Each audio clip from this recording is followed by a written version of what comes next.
So how does this process basically work? Well, I've color-coded it so you get a better sense of what happens at each step of the process. First of all, the stuff in yellow.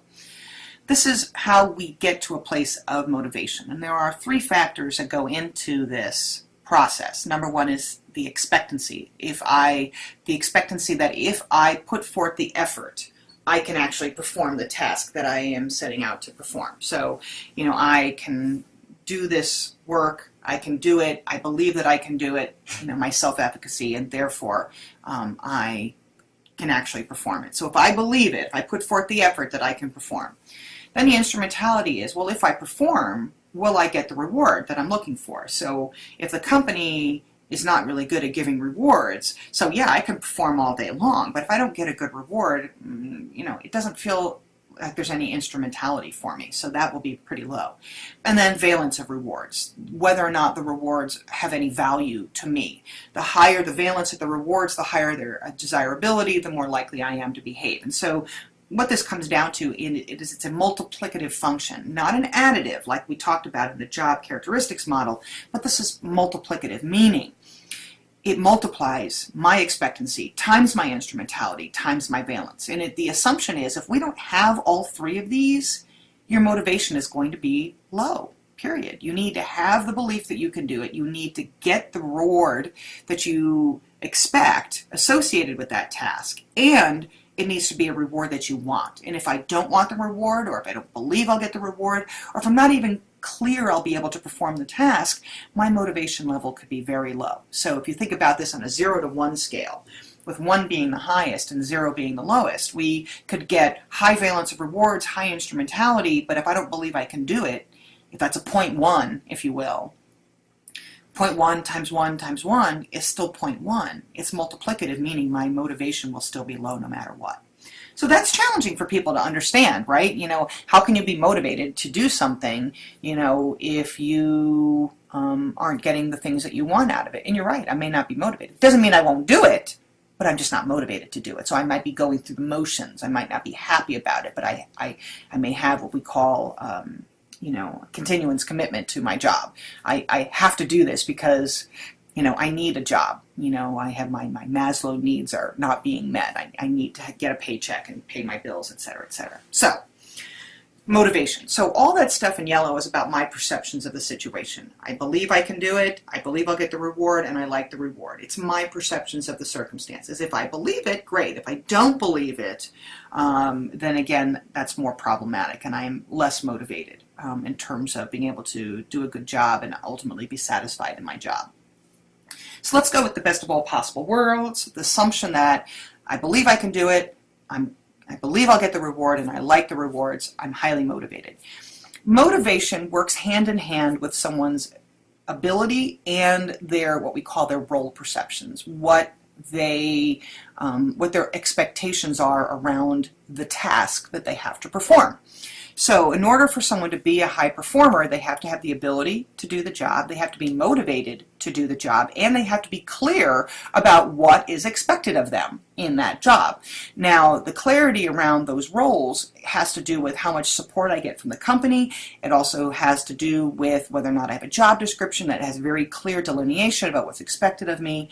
But the bottom line is, it's not enough to just have the ability. It's not enough to be motivated. If I don't have the support from the company, the resources I need to do it, and an understanding of exactly what I need to do, we're not going to have good performance, or it'll certainly be stunted, if you will. It'll be low performance.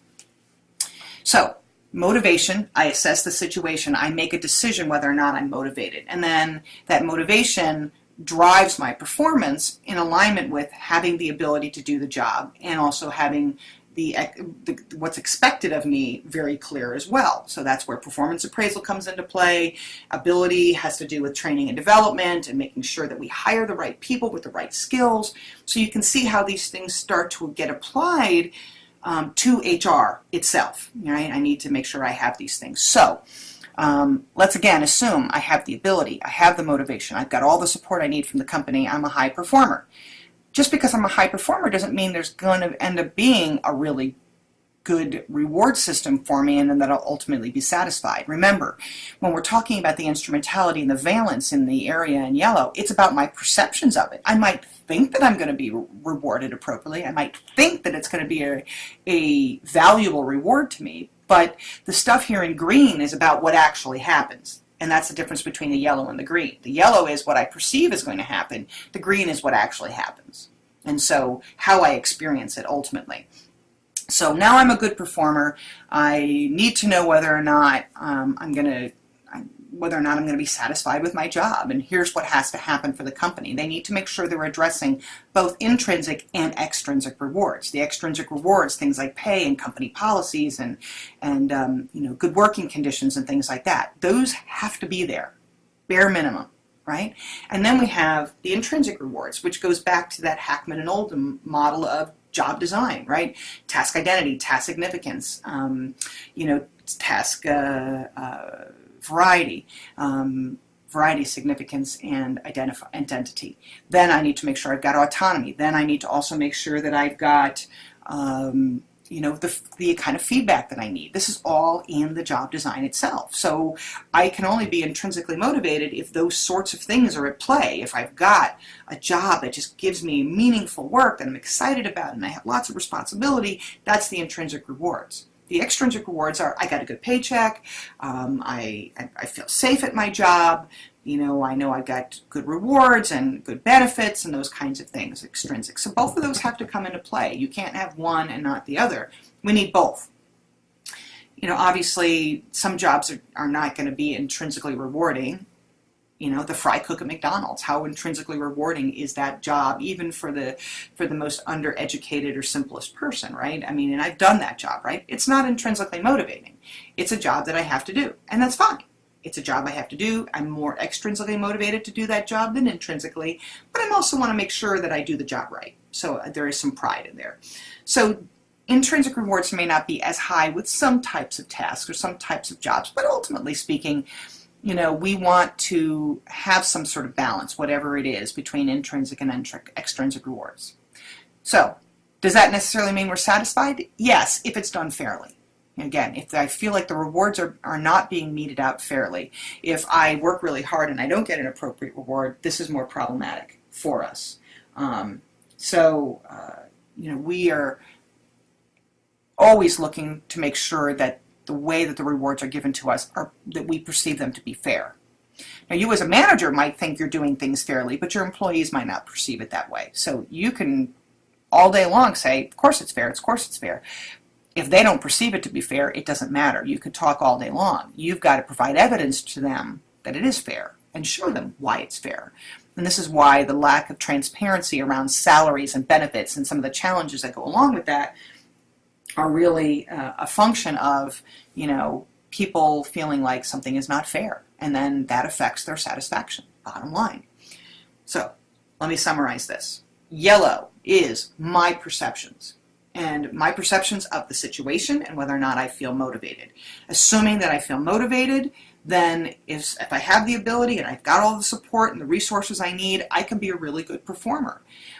As a performer, then, I need to make sure that the rewards that I get are rewarding to me, that it creates the high valence, that I know that I'm going to get the reward and that the reward will be valuable to me, something that I really, really want. So we know that our job design systems are helping us, our company policies are helping us to make sure that when someone performs, they actually will get the reward. And then ultimately, the value of those rewards, when it is done fairly and it's something that I value, I will be satisfied. It'll have the high valence will contribute then to the motivation. But it's a feedback loop, right? If at any point in the time something doesn't work, the feedback into the expectancy, instrumentality, and valence starts to shift. So let's say I'm motivated today, I have all the ability that I need, and the company doesn't give me any resources or guidelines on how to do the job. I can't perform.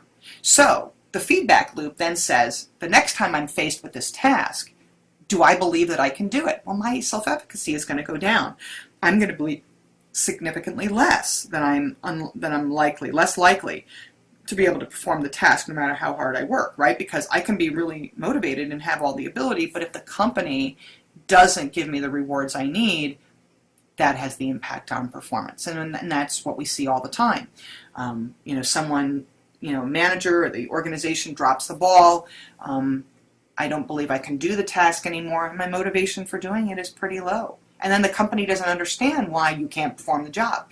Well, you've taken away my resources, and now you've taken away my motivation. Because you took away my resources, all I've got left is my ability. And sure, I can do it, but it doesn't mean I want to, and it doesn't mean I'm excited to do it. Same thing as we move forward. If the company policies and the job designs have a negative impact on instrumentality, if I realize that no matter how high I perform, I'm not going to get the reward that I want, you're not going to get a reward, that's a problem. And then lastly, even if I get the reward, do I want it? Does it matter to me? Do I even care? And if I don't believe that the reward is going to be valuable to me, I could have high expectancy, I could have high instrumentality, but the valence decreases my motivation. So I might be a low performer because I don't care about the reward. It doesn't matter. That's not the thing that's going to drive me anymore. And so that affects my ability to perform in the future. So, what I assess now in this moment right now, that affects my perceptions and my motivation in the future. Because if I'm motivated now, but all the signals that I get as I go through the motions of my job tells me, I'm not going to get the support, I'm not going to get the training, I'm not going to get the rewards I want, the rewards are going to suck. The feedback loop then goes back to my motivation, and it decreases my motivation down the line in the future. The last set of theories we're going to talk about are reinforcement theories, basically how people learn and how do we keep them behaving in the way that we want them to behave. This is about sustaining the behaviors and sustaining the motivation over the long haul. And clearly we have to have a plan in place for that. It's usually what our compensation plans, are addressing, or our pay for performance plans, as we're trying to create a rewarding context so that our people will continue to behave the way that we want them to all the time. So first thing that we talk about with respect to reinforcement theories is this idea of operant conditioning. And basically it means that people learn and they learn based on the associations they make with some of the outcomes. And so if there are positive consequences to something, people learn the behavior, and if there are negative consequences, they get rid of the behavior. That's the basics of it. It's not quite that simple. Obviously, it's more complex than that, but that's the general gist of it. And again, this is not a psychology class. The focus of this is primarily on the broad sense of the definitions and how it functions. So what we're trying to do is reinforce behaviors with positive consequences, and we want to eliminate behaviors with negative consequences. That's basically how it works. So there are a number of different ways that this can happen. We got things like positive reinforcement, punishment, extinction, and negative reinforcement. And in some ways, positive reinforcement and extinction are two sides of the coin. When we positively reward someone for a behavior, assuming that we're getting the desired outcomes that we want, that behavior will continue on. Of course, we know that there may be a point in time where the reward doesn't have the same impact, and we'll talk about the schedules with which we will be giving these rewards. But let's just assume, at its most basic level, someone does a behavior that I like, it's a desired behavior, I give them a reward, and that will continue that desired behavior, as long as I'm giving that reward. The extinction, if you go down to, is about when I remove that stimulus. Okay, when that stimulus is gone, the behavior will become extinct. So people will no longer do the reward that I want, because over time, if I remove the reward, there's no continual reminder that this behavior needs to be done. And so if there's no reward for it, I'm not going to engage in the behavior. I'm always going to find that path of least resistance if I'm going to do the minimum that I need to do. All right. Punishment is, again, the opposite of negative reinforcement. Negative reinforcement says when someone does something, and they do this because they don't want, they learn the act because they don't want the negative results. So how does that basically work? When someone gets punished for a behavior, so you do something that's inappropriate, you get a punishment for it. I will, the goal is I'm going to not behave in that way because I want to, I want to behave in the way that gets me the reward that I want. So if I get an undesirable reward, then I'm not going to behave in that way anymore. The negative reinforcement basically means I learn it because it's not about learning the behavior as much as I'm learning to get rid of the undesired behavior itself. So I'm avoiding that behavior not because I want to do it, but because the undesired outcome is so bad that I just want to.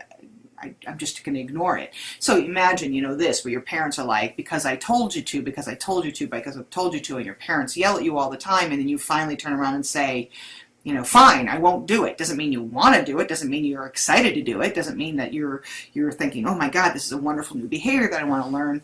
It's like, I don't want to hear my dad yell anymore, so I'm just going to do this. And it's a lot easier. So it's a negative reinforcement. It's not really a positive reinforcement. It's negative because I'm just trying to avoid something as opposed to actually gaining something. Punishment is, as I said, just basically happens when I get a negative outcome when I get undesirable circumstances, when I get the undesirable reward for that behavior. So I get a behavior and something happens and I don't like it, and therefore I'm not going to do that again because I don't like that reward. I don't like that undesirable consequence.